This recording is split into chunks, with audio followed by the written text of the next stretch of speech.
gaveling until they take the seats. It is certainly harder. Excellencies, ladies and gentlemen, you are kindly requested to take your seats.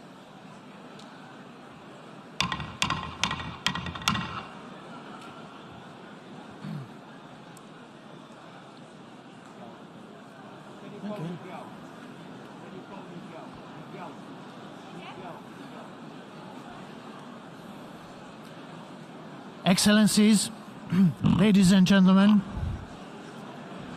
the fourth plenary meeting of the General Assembly is called to order.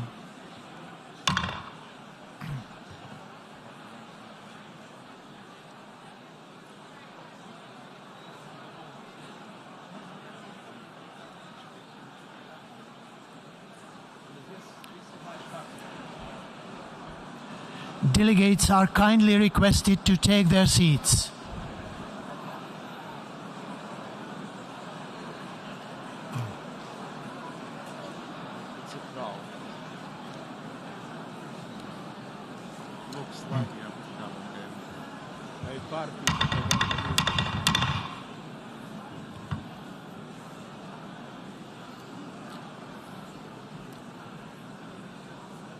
Excellencies, ladies and gentlemen, the fourth meeting of the General Assembly is called to order.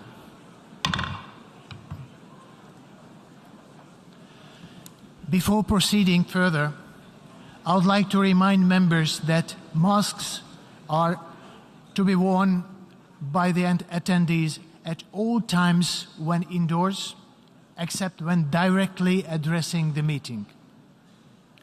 Due to the temporary closure of the east side emergency doors, in the event of fire or an emergency which requires an evacuation, please use the west side emergency doors and the stairway next to the elevator banks. Those in the third and fourth balconies, please use the stairway next to the elevator banks. Before proceeding to the general debate, as announced in the journal, the General Assembly will hear an introduction by the Secretary General of his annual report on the work of the organization, under agenda item 113, in accordance with the resolution 51/241 and notwithstanding of provisions in decision 77/504. We shall proceed accordingly. Now I give the floor to the Secretary General of the United Nations, His Excellency Mr. Antonio Guterres.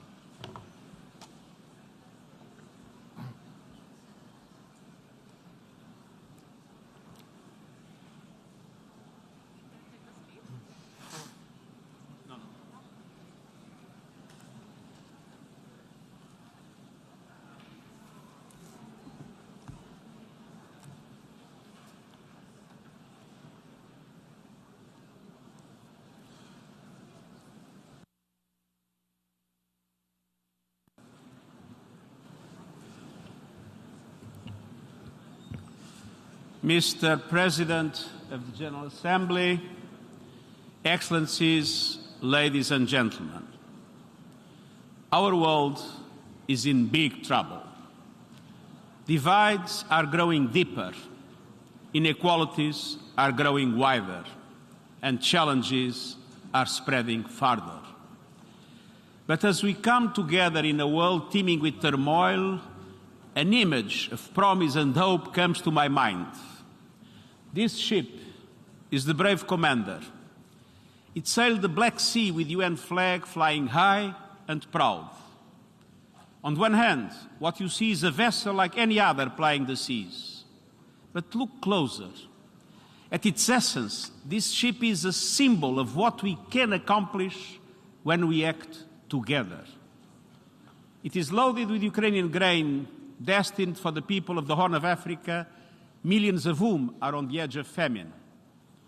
It navigated through a war zone, guided by the very parties to the conflict, as part of an unprecedented comprehensive initiative to get more food and fertilizer out of Ukraine and Russia, to bring desperately needed relief to those in need, to calm commodity markets, secure future harvests, and lower prices for consumers everywhere. Ukraine and the Russian Federation, with the support of Turkey, came together to make it happen, despite the enormous complexities, the naysayers, and even the hell of war. Some might call it a miracle on the sea. In truth, it is multilateral diplomacy in action. The Black Sea Grain Initiative has opened the pathway for the safe navigation of dozens of ships filled with much-needed food supplies. But each ship is also carrying one of today's rarest commodities, hope. Excellencies, we need hope, and more, we need action. To ease the global food crisis, we now must urgently address the global fertilizer market crunch.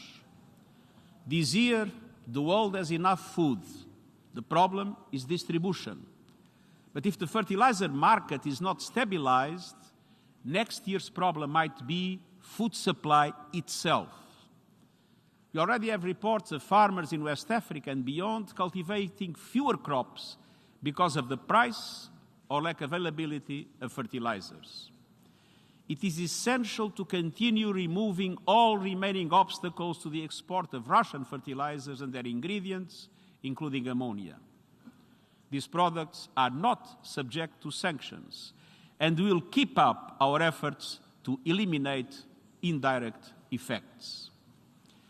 Another major concern is the impact of high gas prices on the production of nitrogen fertilizers, and these must also be addressed seriously. Without action now, the global fertilizer shortage will quickly morph into a global food shortage. Excellencies, we need action across the board. Let's have no illusions. We are in rough seas. A winter of global discontent is on the horizon. A cost of living crisis is raging, trust is crumbling, inequalities are exploding, and our planet is burning. People are hurting, with the most vulnerable suffering the most. The United Nations Charter and the ideals it represents are in jeopardy. We have a duty to act, and yet we are gridlocked in colossal global dysfunction. The international community is not ready or willing to tackle the big, dramatic challenges of our age. This crisis threatens the very future of humanity and the fate of our planet. Crises like the war in Ukraine and the multiplication of conflicts around the globe, climates like the climate emergency and biodiversity loss, crises like the dire financial situation of developing countries and the fate of the Sustainable Development Goals, and crises like the lack of guardrails around promising new technologies to heal disease, connect people, and expand opportunity. In just the time since I became Secretary General, a tool has been developed to edit genes.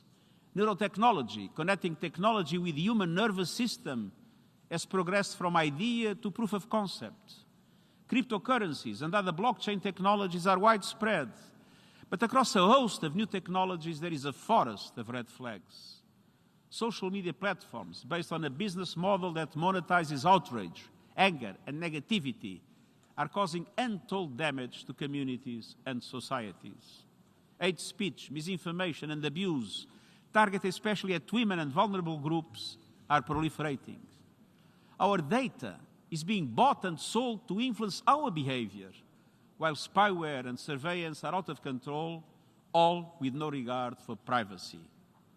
Artificial intelligence can compromise the integrity of information systems, the media, and indeed democracy itself. Quantum computing could destroy cybersecurity and increase the risk of malfunctions to complex systems. We don't have the beginnings of a global architecture to deal with any of these. Excellencies, progress on these issues and more is being held hostage by geopolitical tensions. Our world is in peril and paralyzed.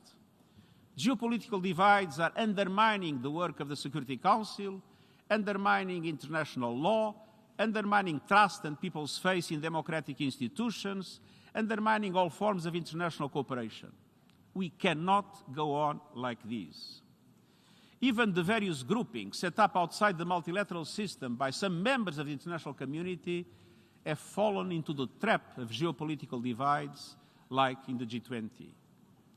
At one stage, international relations seemed to be moving towards a G2 world.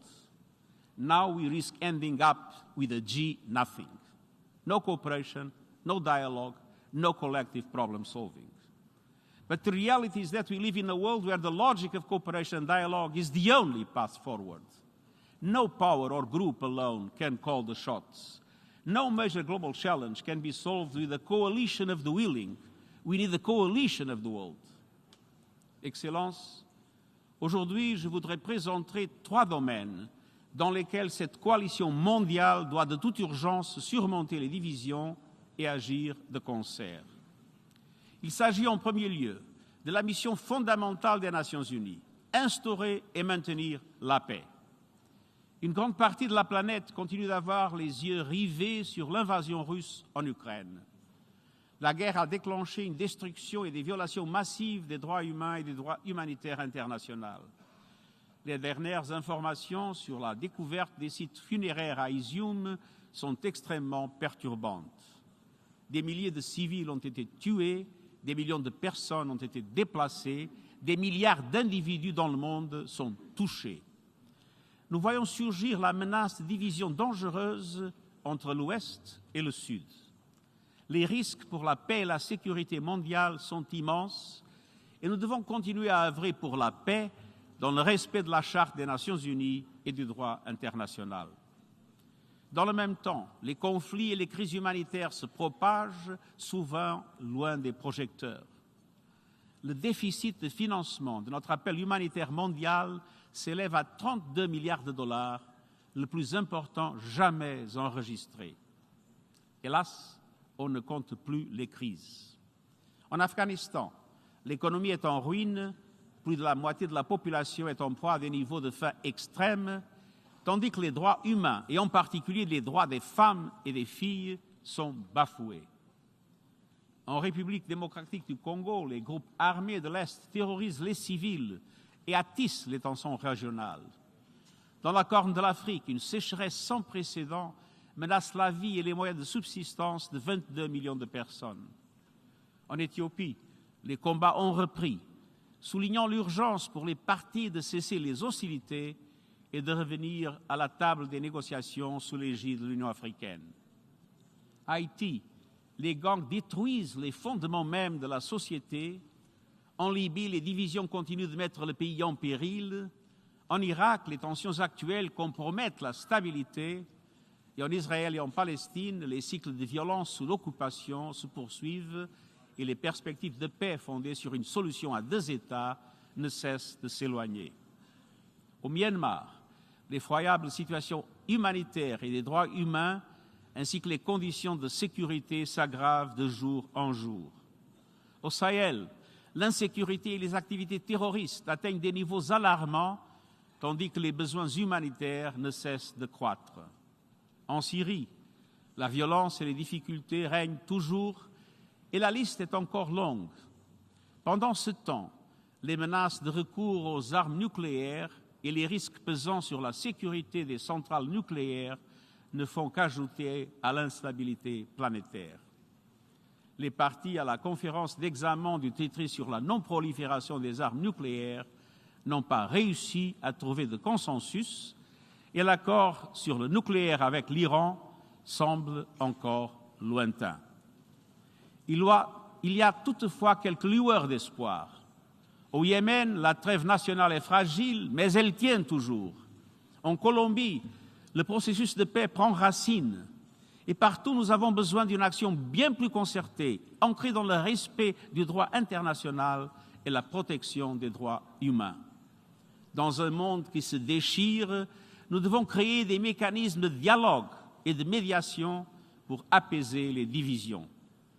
Et c'est pourquoi j'ai esquissé les éléments d'un nouvel agenda pour la paix dans le rapport sur notre programme commun. Nous sommes résolus à tirer le meilleur de tous les outils diplomatiques, de règlements pacifiques et différents qui s'offrent à nous, comme le prévoit la Charte des Nations Unies. Négociation, enquête, médiation, conciliation, arbitrage et règlement judiciaire. Excelencias, el liderazgo y la participación de las mujeres debe estar en primer plano. Y también debemos priorizar la prevención y la consolidación de la paz. Eso significa reforzar la previsión estratégica, anticiparse a los focos de violencia que pueden estallar y hacer frente a las nuevas amenazas que suponen la ciberguerra y las armas autónomas letales. Significa asimismo ampliar el papel de los grupos regionales, reforzar el mantenimiento de la paz, intensificar el desarme y la no proliferación, prevenir y combatir el terrorismo y garantizar la rendición de cuentas. Y significa reconocer que los derechos humanos son piedras de toque de la prevención.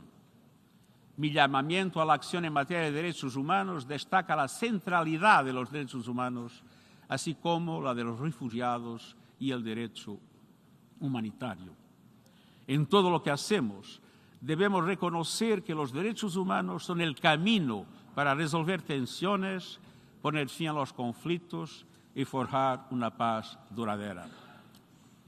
Excellencies, there is another battle we must end, our suicidal war against nature. The climate crisis is the defining issue of our time, and it must be the first priority of every government and multilateral organization. And yet, climate action is being put on the back burner, despite overwhelming public support around the world. Global greenhouse gas emissions need to be slashed by 45% by 2030 to have any hope of reaching net zero emissions by 2050. And yet, emissions are going up at record levels, on course to a 14% increase this decade. We have a rendezvous with climate disaster. I recently saw it with my own eyes in Pakistan, where 1/3 of the country is submerged by a monsoon on steroids. We see it everywhere. Planet Earth is a victim of scorched earth policies. The past year has brought us Europe's worst heat wave since the Middle Ages. Mega drought in China, the United States and beyond. Famine stalking the Horn of Africa. 1 million species at risk of extinction. No region is untouched. And we ain't seen nothing yet. The hottest summers of today may be the coolest summers of tomorrow. Once-in-a-lifetime climate shocks may soon become once-a-year events. And with